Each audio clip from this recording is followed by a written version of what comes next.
controllati da terra, ci sono dei radar a terra che li osservano tutti e veniamo avvertiti, il centro di controllo Houston viene avvertiti se c'è un pericolo di collisione in modo che si possa pianificare di spostare la stazione spaziale. Over.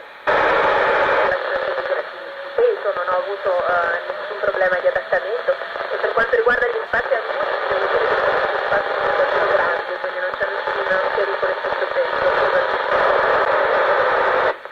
Lorenzo, il nostro aggancio è avvenuto in maniera nominale, quindi automatica, ci sono delle antenne a bordo